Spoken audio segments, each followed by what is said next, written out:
faut dire que nous condamnons fermement les propos de M. Guterres. Je comprends que lui, il vit en Europe, là où l'insécurité de notre pays se planifie. Avec ces propos, je n'hésite pas de dire que c'est les Nations Unies qui planifient l'insécurité dans les territoires de Rutshuru. Comment expliquer que les Nations Unies, tous les pays du monde, toutes les grandes puissances du monde, qu'un monsieur rassasié dise que le M23 a des armes plus que les Nations Unies? C'est regrettable. Nous sommes très déçus. Nous sommes très désolés. C'est pourquoi nous allons prouver à ces Nations Unies que nous sommes capables de faire cette guerre-là. Il faut dire que, comme ils disent qu'ils sont incapables, les Nations Unies, de nous venir en aide, il n'y a plus d'importance de garder les Nations Unies dans notre pays. Parce qu'ils sont incapables.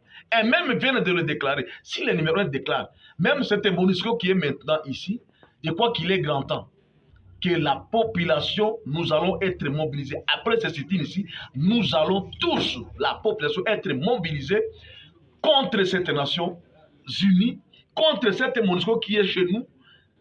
Écoutez, sans raison encore une fois, parce que ils viennent de déclarer être incapables et que donc la seule solution à prendre, la seule direction à prendre, c'est que nous allons voir tous ces casques bleus, ces touristes, mais là comme ils sont pris à mesure, emballer leurs effets et chacun retourner dans son pays parce qu'ils ne sont plus capables de faire face à M23 et qu'ils nous laissent nous-mêmes ces M23 comme eux savent les armes qu'ils ont. D'ailleurs, il faut même poser la question. Un monsieur qui vit aux États-Unis, en Amérique, M. Guterres, comment il a su que le M23 a des armes qui sont spéciales, puisque le monde entier, les États-Unis, la Chine, la France, l'Angleterre, la Russie, tout ce monde-là n'ont pas des armes comme celles du M23. Ça veut dire lui connaît les armes qu'il donne à ce M23 et nous allons prendre nos responsabilités comme Congolais. Ces gens-là, nous allons nous occuper d'eux, nous comme Congolais, nous savons comment nous allons le faire, mais d'emblée, je dis que après les stricts que nous allons commencer, la MONUSCO doit emballer ses effets dans les territoires et partout dans la RDC. Ok, nous vous remercions, Président. C'est à moi de vous dire merci. Mesdames, Messieurs, bonjour. Il n'existe pas d'affaire Minembwe. Il ne s'agit que de l'exécution de l'article 4 de la Constitution qui s'est mis en application. Je vous ai dit le 29 septembre dernier que cette Constitution de 2005, qui a été validée par notre peuple en 2006, est un arrêt de mort pour notre pays. Ça, c'est un arrêt de mort pour notre pays. Eh bien, l'article 2, on l'a déjà exécuté, on va calmement. Parce que vous savez que les Congolais se contentent toujours des choses qu'ils voient. On a démantelé les provinces. Au lieu de 11, nous en avons 26. Les gens se battent pour prendre le pouvoir, mais ils ne savent pas où est-ce qu'on veut en finir.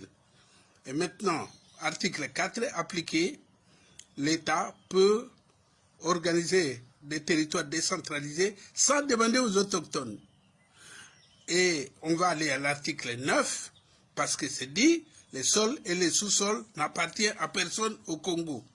L'État ne fait qu'exercer la souveraineté sur les sols et les sous-sols. L'exercice de souveraineté, ce n'est pas d'acte de propriété. Vous êtes souverain sur la maison que vous louez, mais ce n'est pas la vôtre. N'est-ce pas? Cette constitution a prévu à l'article 51 qu'il y a des groupes ethniques minoritaires. Nous sommes 450, il y a quand même un groupe qui est minoritaire par rapport aux 450. Cette constitution a prévu à l'article 217 que l'État, la République démocratique du Congo, peut abandonner une partie de sa souveraineté pour l'unité africaine. Tout est prévu là-dedans.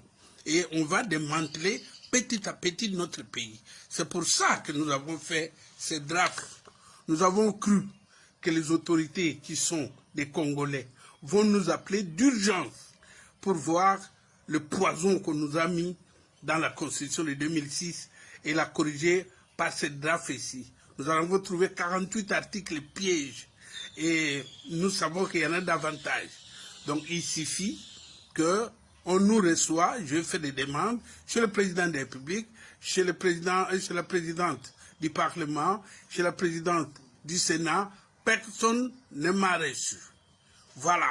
Donc, maintenant là, ce que nous demandons, rapidement, d'urgence, le ministre de l'Intérieur doit dépêcher les groupes de recensement là-bas à Minembwe pour prélever les compositions des ménages ainsi qu'identifier toutes ces personnes rapidement. Sinon, ça devient l'aéroport international et c'est terminé. Après, localité Minembwe, c'était groupement Minembwe, secteur Minembwe, territoire Minembwe, demain province Minembwe et après demain Dieu seul sait. Je vous remercie.